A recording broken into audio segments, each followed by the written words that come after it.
اعوذ باللہ من الشیطان الرجیم، بسم اللہ الرحمن الرحیم۔ آج ہے 28 اکتوبر 2024، دن ہے سوموار کا۔ میرا نام ہے ملک محمد حنیف۔ السلام علیکم۔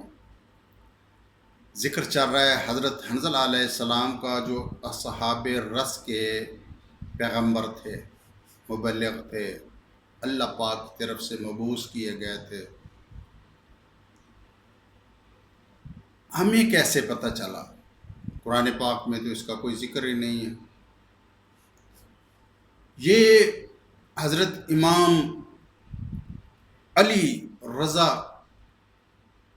رضی اللہ تعالیٰ عنہ تحریر فرماتے ہیں، لکھا ہے انہوں نے، حضرت امام علی رضا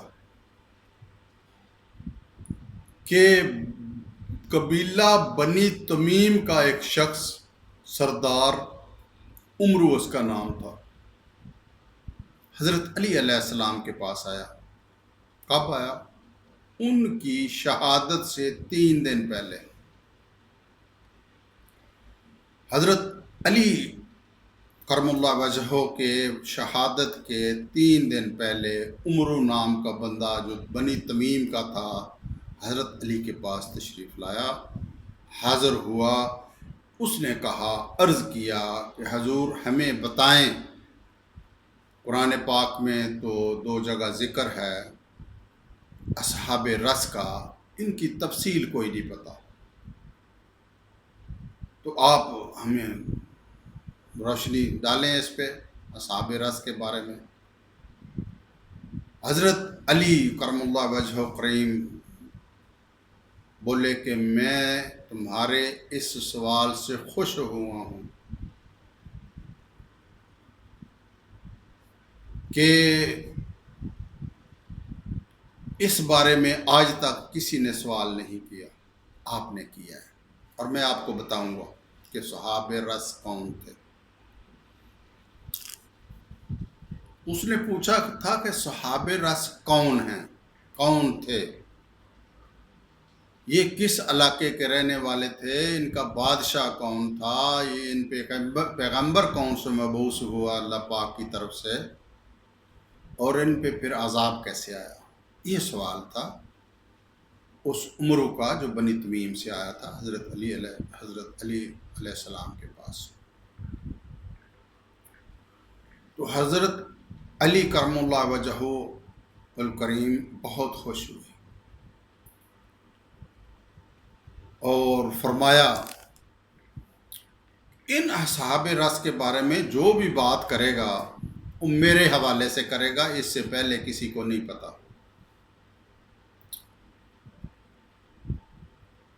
اللہ پاک نے جو کتاب قرآن پاک نازل کی ہے، حضرت علی کرم اللہ وجہ الکریم فرماتے ہیں، اس کی ایک ایک آیت کی میں تفسیر جانتا ہوں۔ میں یہ جانتا ہوں کہ یہ آیت کب، کہاں، کس وقت اتری، رات کو اتری یا دن کو اتری، اس کی وجہ کیا تھی۔ تمام اس قرآن پاک کی ایک ایک آیت کی تفسیر اور اس کا علم میرے پاس محفوظ ہے، اور میں چاہتا ہوں کہ لوگ مجھ سے یہ علم لے لیں اس سے پہلے کہ میں اس دنیا سے رخصت ہو جاؤں۔ لوگوں کو مجھ سے یہ علم حاصل کر لینا چاہیے۔ تو حضرت کریم علی کرم اللہ وجہ کریم نے اپنے سینے کی طرف اشارہ کر کے فرمایا کہ اس سینے کے اندر بہت علم ہے، لیکن اس علم کو حاصل کرنے والے بہت کم لوگ ہیں، بعد میں یہ لوگ پچھتائیں گے۔ اور واقعی جو بھی بات حضرت علی کرم اللہ وجہ الکریم سے پوچھی گئی، وہ اتنی تفصیل سے انہوں نے بیان کی کہ جیسے کوئی اس بندے نے خود وہ چیز بنائی ہو، اتنی تفصیل کے ساتھ وہ بات کرتے تھے، وضاحت کے ساتھ بات کرتے تھے۔ تو انہوں نے بتایا کہ وہ جو گروہ تھا وہ صنوبر کے درخت کی پوجا کرتا تھا، کماری لڑکی کی بھی پوجا کرتا تھا۔ یہ ساری تفصیل حضرت علی کرم اللہ وجہ الکریم نے بیان فرمائی، اور جو آگے پچھلی ویڈیو گزر گی اور جو آگے ویڈیو ساریاں آئیں گی وہ صرف حضرت علی کرم اللہ وجہ الکریم نے ارشاد فرمایا، اور امام علی رضی اللہ تعالیٰ عنہ نے اس کو رقم کیا، لکھا، تحریر فرمایا، تاکہ آنے والی نسلوں کو اس کے بارے میں پتہ چل سکے۔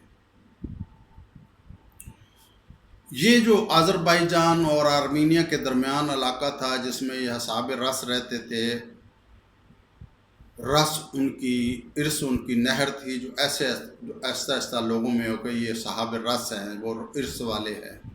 جو نہر تھی اس کا نام ارس تھا، اور وہ جو لوگ دائیں بائیں سے وہ کہتے تھے وہ صحاب رس ہیں، نہر والے، جو اس نہر کا نام تھا۔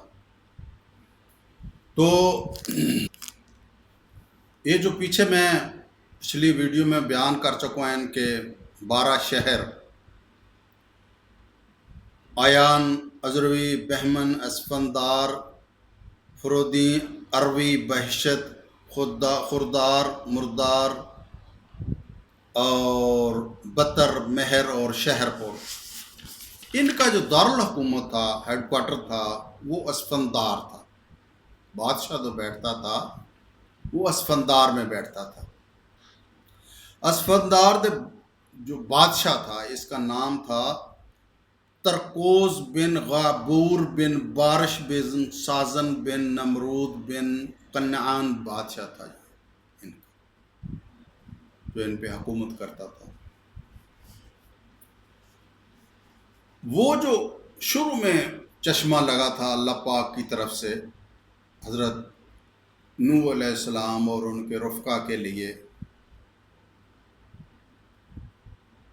وہ اسی شہر میں اسفندار میں تھا، اور جو ہیڈ کوارٹر تھا یعنی کہ بڑا درخت تھا جو سب سے پہلے بویا گیا تھا، صنوبر کا درخت، یہ بھی اسفندار میں تھا، یہ مرکز تھا ان کا۔ یہ جو صنوبر ہے، چیڑ ہے، دیار ہے، یہ جس بندے نے دیکھے ہیں وہ بتا سکتا ہے کہ ان کی عمر ہزاروں سال ہوتی ہے۔ اگر بالا کوٹ سے کوئی کی طرف، ناران کاغان کی طرف جائیں تو راستے میں کوئی کے بعد ایک چیز آتی ہے، جگہ آتی ہے، علاقہ آتا ہے، شہر تو نہیں کہہ سکتے، گاؤں کہہ سکتے ہیں، مہانڈری۔ مہانڈری کے 2.5 کلومیٹر کے بعد ایک ریسٹ ہاؤس ہے محکمہ جنگلات کا۔ اس ریسٹ ہاؤس سے اوپر کوئی کی طرف چڑھائی ہے لیکن راستہ نہیں ہے، پہاڑی ہے۔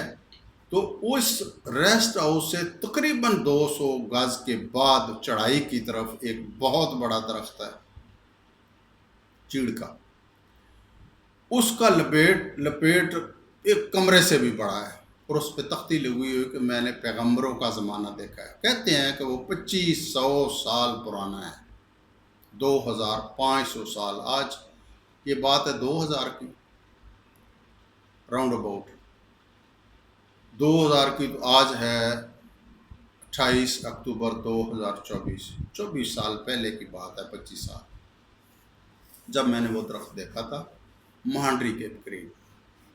مہانڈری کے قریب ایک ریسٹ ہاؤس ہے ان کا، بالکل برز لبے سڑک، اور اس سڑک سے تقریباً 200 گز چڑھائی کی طرف، مغرب کی طرف، کوئی کی طرف وہ درخت ہے جو میں نے دیکھا تھا 2000 میں۔ تو اس طرح مطلب یہ ان علاقوں میں جو درخت ہیں وہ بہت بہت بہت پرانے، بہت لپیٹ تھا اس کا، بہت اس کا گلائی بہت تھی اس درخت کی۔ اسی طرح اور بھی تاریخ کے اندر بہت بڑے برگد کے درخت جو بہت زیادہ عمر رکھتے ہیں، برگد کے درخت، بوڑ کے، پیپل کے درخت بہت لمبی رکھتے ہیں عمر۔